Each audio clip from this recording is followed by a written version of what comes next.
Hi everybody, it's Nancy Scott with Masterpiece Quilting, and welcome to my video today where I am talking about how to make the split fences pattern.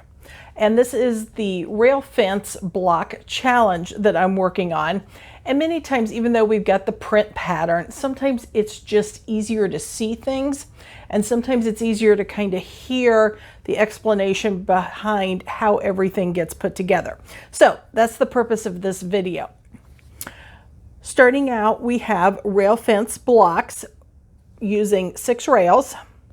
So they are made with 2.5 inch pre-cut strips. So that means finished, we're going to be here at 2 inches, 1/4 inch on each side takes us to 12.5. If your block, if you're struggling getting 12.5 going across, and I'm at 12.5. Couple diagnostic tips for you. First of all, double check to make sure that your seam allowances are 1/4 inch and that they're accurate and that they're straight. And then secondly, take a look at your pressing. Make sure you don't have any little fabric folds anywhere and that you're pressed nice, flat, and smooth. So I like to make my rail fence blocks a little bit longer, and in the instructions you'll notice that I'm at 13.5 inches on my strip length. That lets me trim down to exactly 12.5 inches. So that's what I have right now is 12.5 inch squared rail fence blocks. Now, this is where some people get a little confused, so that's why we're doing the video. We are going to separate these into 2 groups, and I want to position both of my groups with the rail fences in a vertical position. Horizontal is the horizon. We're going the opposite way, vertical. I know sometimes we just have to use those little reminders that we learned in, I don't know, 2nd grade, 3rd grade, whatever, for positioning. But I'm going to be splitting them into 2 piles. It does not matter which ones go where because this is a nice scrappy blend. And I'm just sorting back and forth so that I get them an even quantity in each pile. And if you're counting along, I've already used a few of them just because I wanted to make sure that I've got all the demo blocks ready to go here as I'm filming this video. So we have them sorted into 2 stacks. Now the fun begins. We're going to start cutting these up. So I'm going to take and move everything but the bottom one off so that we're only cutting through 1 layer at a time. After you become more accustomed to doing this, you can cut multiple layers, but I'm just going to do 1 layer at a time. Got my blocks. I have a long ruler that is longer than the diagonal, if at all possible. That way you don't have to stop in the middle of your cut. And obviously cutting rotary cutter. We are cutting 1 block from the upper left to the lower right. We're cutting the other block from the lower right to the upper left. So not cutting everybody the same way, but cutting them opposite ways. And what I have found easiest for me, because sometimes my brain gets things reversed, is to stand in one spot and I cut this way, and then I cut this way. And then I put out new blocks and I go this way and I go this way so that I'm just standing here in the middle. I'm just doing a little dance jig. Maybe I should do this on TikTok, but just doing a little maneuver this way, cut to the left, cut to the right. That way I know I'm cutting everything in the exact way. Worst case scenario, you cut something wrong, you just make a new block. But anyway, so positioning my cutting grid down corner to corner. Going to cut that way. Rotate. Position corner to corner. And cut.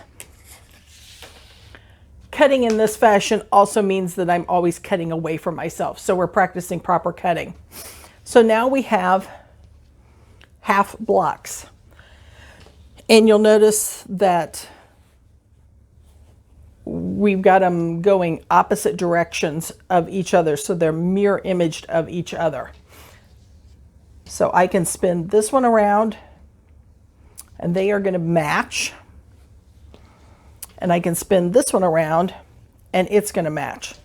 So we're going to go through the process of cutting all of these and ending up with 2 stacks like this that are mirror images of each other. Now for the next step, let me do a big reach here. I have 2.5 inch strip, my sashing strips, cut. When we are stitching that onto one of the triangle units, we want to center this strip. So we're always going to be working from center onto the center of the triangle. Stitch that with a 1/4 inch seam allowance. Now, just a quick note. This is a bias edge, folks, so handle that with ease. If yours are wanting to kind of splay out on you and you haven't cut all your blocks yet, go ahead and do some spray starch on there and iron them so that way we don't have to worry about them splaying out quite so bad. We have this pressed or this stitched, and now we're going to press it away so that our seam allowances are coming towards the center strip. And then we are going to take one of the mirror image strips. Let's see, here we go. And sew that to the other side, aligning centers again, so that we have a block that looks like this, sliced in half with a center strip inserted into it.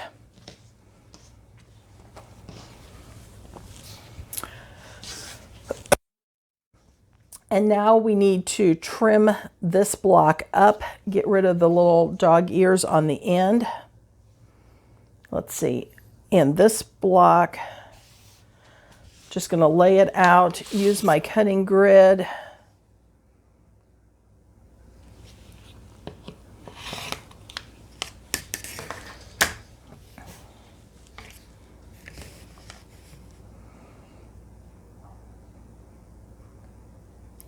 Go. Trimming all 4 corners. If I would have grabbed one of my shorter cutting grids, I could have trimmed around the corner, but this one's a little long and awkward to do that with. So we'll just take the extra step and rotate it. There we go. And when we get done, our block is going to look like this. And we're going to make a total of 16 of these blocks.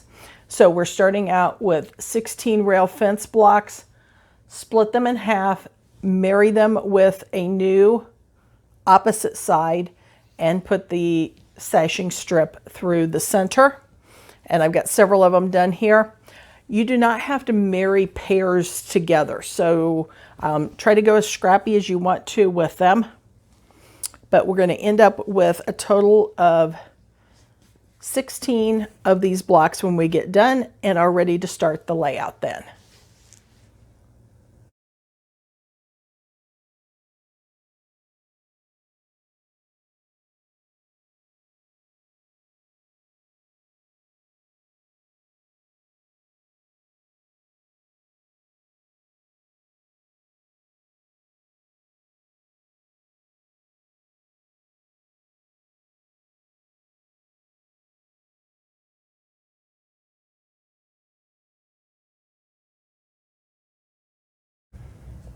I want to talk just a little bit about the quilting.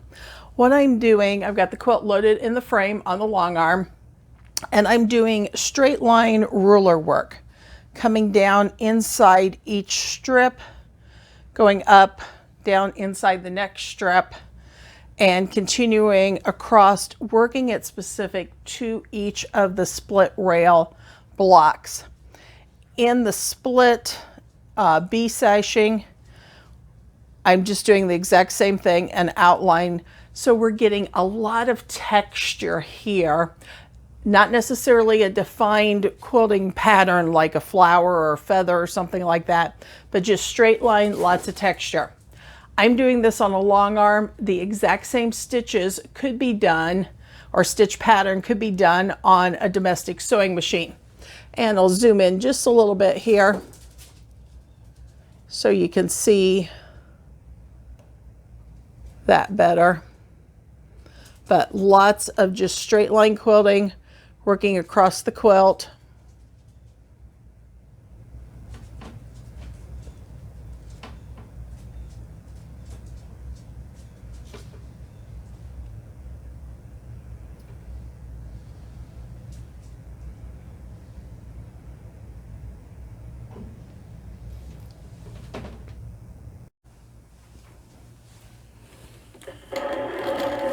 This gives you a little different view. Coming across, using my ruler just to guide. Travel in the ditch.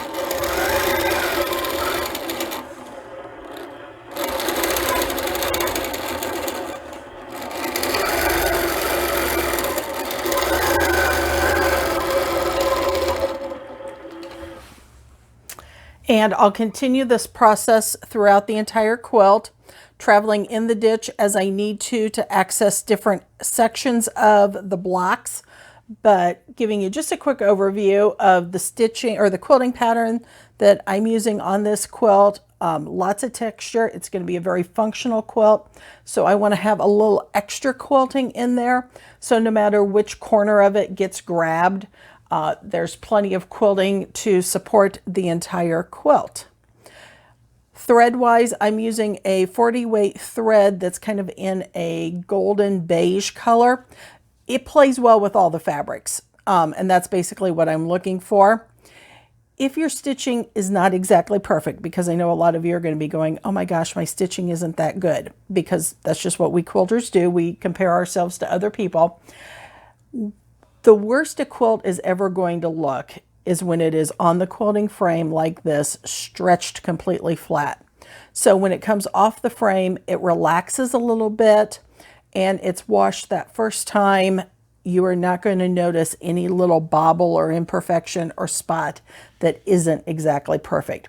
So I know lots of times we look at quilts on the frame and we're like, oh my gosh, there's a mistake. I'm over 1/8 of an inch. Don't worry about any of that, because when it actually gets used and washed and off the frame, you're not going to notice any of those little imperfections. Plus, the purpose of the quilt is for warmth and to be loved and to share the love that we have while we're making it with others.